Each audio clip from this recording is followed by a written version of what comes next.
Assalamualaikum warahmatullahi wabarakatuh. Perkenalkan, nama saya Muhammad Ginanjar Saputra dari Fakultas Fisip, Program Studi Ilmu Komunikasi. Saya akan mencoba menjawab pertanyaan dari mata kuliah tugas logika, yaitu yang pertama dengan soal, term pada hakikatnya terbagi menjadi banyak jenis, sebutkan dan jelaskan 3 dari macam term tersebut.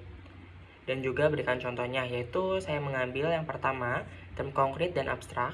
Term konkret menunjuk pada objek nyata yang dapat ditangkap oleh panca indera. Contohnya yaitu meja, kucing, dan rumah. Term abstrak itu kebalikannya, tidak bisa disentuh oleh panca indera. Contohnya saya mengambil keadilan, kebebasan, dan cinta. Dan yang kedua adalah term umum dan khusus. Term umum menunjuk pada kelompok, kelas, atau objek. Contohnya yaitu manusia, menunjuk semua manusia. Dan term khusus menunjuk pada individu tertentu dari kelas tersebut. Contohnya Ginan, satu orang dari kelas manusia. Dan yang ketiga, term positif dan negatif. Term positif menyatakan sesuatu yang ada atau sifat yang nyata. Contohnya, pintar, berani, adil. Dan term negatif menyatakan ketiadaan atau penolakan terhadap suatu sifat. Contohnya yaitu bodoh, penakut. Dan pertanyaan yang kedua, jelaskan dan berikan contoh bentuk sesat pikir atau logical fallacy dan bagaimana agar terhindar dari logical fallacy.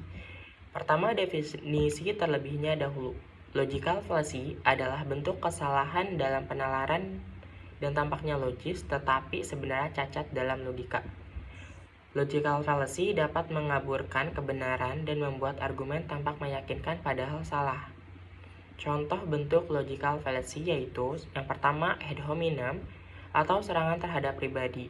Alih-alih membantah argumen lawan, seseorang malah menyerang karakter atau latar belakang pribadi lawan. Contohnya yaitu, jangan dengarkan pendapatnya tentang pendidikan, dia bahkan tidak lulus sekolah.